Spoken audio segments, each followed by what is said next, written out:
ନିହାତି ଭାବରେ ଅନେକ ଗୁଡ଼ିଏ ଗୀତ ଗାଇଲିଣି।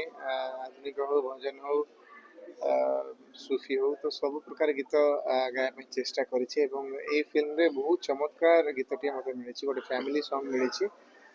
ୱାନ୍ସ ଏଗେନ୍ ଗୋଟେ ଚ୍ୟାଲେଞ୍ଜ ଏବଂ ବହୁତ ବଢ଼ିଆ ମ୍ୟୁଜିକ୍ କମ୍ପୋଜିସନ୍ କରିଛି ଦ ୟଙ୍ଗ ଟ୍ୟାଲେଣ୍ଟେଡ୍ ମ୍ୟୁଜିକ୍ କମ୍ପୋଜର୍ ଗୌରବ ଆନନ୍ଦ। ଏତେ ବଢ଼ିଆ ମ୍ୟୁଜିକ୍ କରିଛି, ଯେତେ କହିଲେ କମ୍ ହେବ। ଏବଂ ଆହୁରି ସୁନ୍ଦର ଗୀତଟିକୁ ଲେଖିଛନ୍ତି ରଞ୍ଜନ ନାୟକ ଏବଂ ମୋ ସହିତ ଗାଇଛି ଅନ୍ତରା, ବହୁତ ବ୍ୟୁଟିଫୁଲି ଗାଇଛି।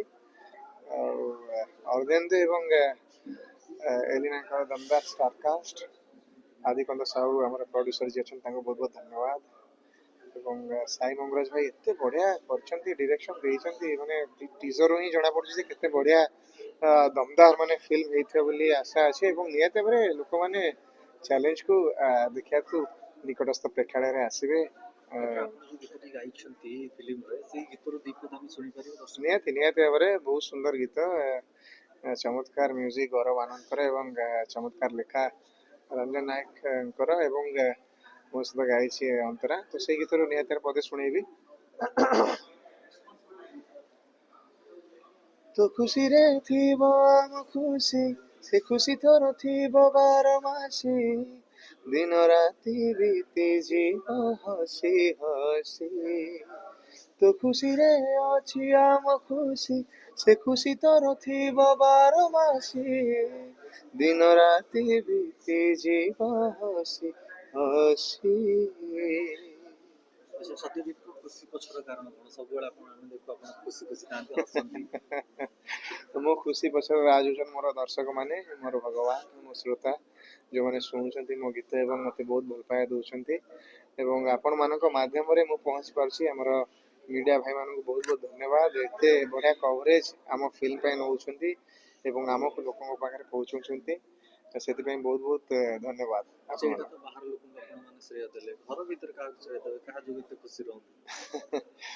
ମୋ ୱାଇଫ୍ ପାଇଁ ମୁଁ ସବୁ କିଛି ଆଜି କରିପାରିଛି ଏବଂ ମୋର ଗେଲି ଝିଅଟେ ଅଛି ୟୁନିକା, ଏବଂ ଦୁଇ ଜଣଙ୍କ ପାଇଁ ମୁଁ ଆଜି ବହୁତ ଖୁସି। ଏବଂ ସେଇ ଖୁସି ପାଇଁ ଏଇ ଗୀତଟି ବହୁତ ବଢ଼ିଆ ହେଇଛି, ଫ୍ୟାମିଲି ସଙ୍ଗ ଏବଂ ଏତେ ସୁନ୍ଦର ଗୀତଟିଏ। ଆଣ୍ଡ ସେଇ ଯେଉଁ ବଢ଼ିଆ ବଢ଼ିଆ ଶବ୍ଦ ଆପଣ ଦେଖିବେ, ମାନେ ଆମର ଯେଉଁ ଓଡ଼ିଆତ୍ୱ ଯେଉଁ ଖୋଜନ୍ତି ଲୋକମାନେ, ଯେ ଓଡ଼ିଆ କାହିଁକି ନାହିଁ ଖାଲି ହିନ୍ଦୀ ପୁରେଇ ଦେଉଛନ୍ତି, ଏଇ ଗୀତ ବହୁତ ସୁନ୍ଦର ହେଇଛି।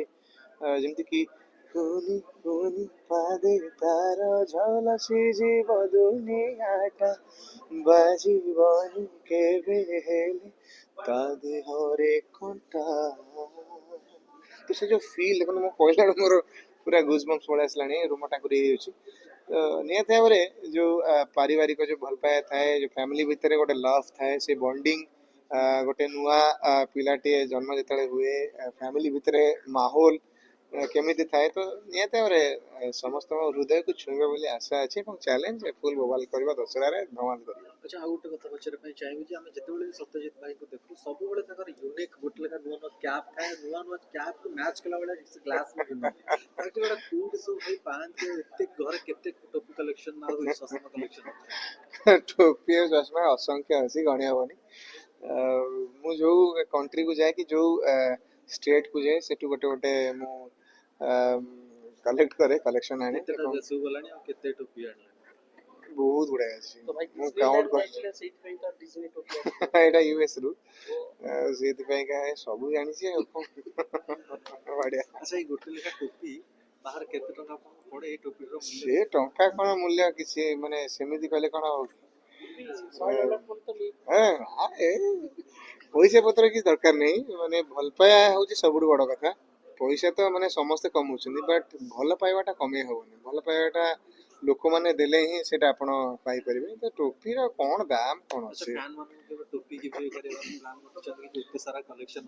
ମୋର ଏବେ ମନ ଅଛି, ଗୋଟେ ଜଣେ ଫ୍ୟାନ୍, ଏକ୍ଜାକ୍ଟଲି ମନେ ପଡ଼ୁନି କେଉଁ ଜାଗାଟା, ମେ ବି ବୋଧେ ଚଣ୍ଡିଖୋଲ, ଚଣ୍ଡିଖୋଲ ପଟେ ହିଁ, ଶ୍ରୀରାମଚନ୍ଦ୍ରପୁର ନା, ଏକ୍ଜାକ୍ଟଲି ମନେ ପଡ଼ୁନି ସେ ଜାଗାଟା। ତ ସେଇଠି ଜଣେ ମୋତେ କହିଲେ, ଭାଇ ମୋତେ ଟୋପିଟା ବହୁତ ବଢ଼ିଆ ଲାଗୁଛି, ମୋତେ ଟିକେ ଦିଅନ୍ତୁ ପ୍ଲିଜ୍। ତ ମୁଁ ସେଠି କାଢ଼ିକି ତାକୁ ଦେଇଥିଲି ମଧ୍ୟ। ଆଉ ତା ବଦଳରେ ସେ ମୋତେ ଆଉ ଗୋଟେ ନୂଆ କ୍ୟାପ୍ଟେ ମୋତେ ଦେଇଥିଲା, ବଢ଼ିଆ ବଢ଼ିଆ ଡିଜାଇନର କ୍ୟାପ୍ଟେ ଥିଲା। ସେଇଟା ଏବେ ବି ମୋ ପାଖରେ ଅଛି। ମୁଁ ସେଟା ବି ପିନ୍ଧେ ମତେ ବହୁତ ଭଲ ଲାଗେ ଯେ ନାଇଁ ମୁଁ ଗୋଟେ ଟୋପି ଦେଲି ଏବଂ ତା ମାନେ ମାନେ ବଦଳରେ ମତେ ଆଉ ଗୋଟେ ସୁନ୍ଦର ଟୋପିଟେ ମିଳିଲା। अच्छा चैलेंज ଫର୍ମାଲ ହଁ ଫର୍ମାଲ ହଁ ଫର୍ମାଲ ମୁଁ ପିନ୍ଧିଛି ନା। ଆପଣ ମୋ ଭଜନ ଦେଖନ୍ତୁ, ଭଜନରେ ଦେଖିବେ ଆପଣ ବିନା କ୍ୟାପରେ ଦେଖିବେ, ବିନା କ୍ୟାପରେ ବି ଅଛି, ପୁରା ଫର୍ମାଲ କୁର୍ତ୍ତାରେ ଥିବି, ଆପଣ ନିହାତି ଭାବରେ ଦେଖିଥିବେ, ମେ ବି ସ୍କିପ୍ ହେଇଯାଇଥିବ। चैलेंज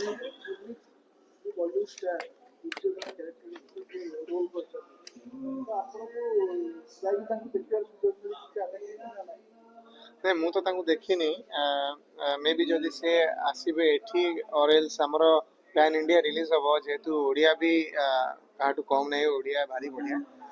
ଓଡ଼ିଆ ବି ବିଶ୍ୱ ଦରବାରରେ ପହଞ୍ଚିଲାଣି। ଆମର ପ୍ୟାନ୍ ଇଣ୍ଡିଆ ରିଲିଜ ହେଉଛି, ଅଲଗା ଭାଷାରେ ଆମେ ତାକୁ ଡବ୍ କରୁଛୁ, ଓଡ଼ିଆ ରହୁଛି ବଟ୍ ସମହାଉ ଆମେ ହିନ୍ଦୀ ହଉ କି ତେଲୁଗୁ ହଉ କି ବେଙ୍ଗଲୀ ହଉ, ତ ସବୁ ଲାଙ୍ଗୁଏଜରେ ଆମେ ଯେମିତି ସମସ୍ତେ କରୁଛନ୍ତି ସବୁ ଇଣ୍ଡଷ୍ଟ୍ରିରେ, ଆମେ ବି ଆମ ଓଡ଼ିଆକୁ ସମସ୍ତଙ୍କୁ ଶୁଣେଇବା, ସମସ୍ତଙ୍କୁ ଦେଖେଇବା, ଆଉ ସମସ୍ତେ କହିବେ ଓଡ଼ିଆ ଭାରି ବଢ଼ିଆ।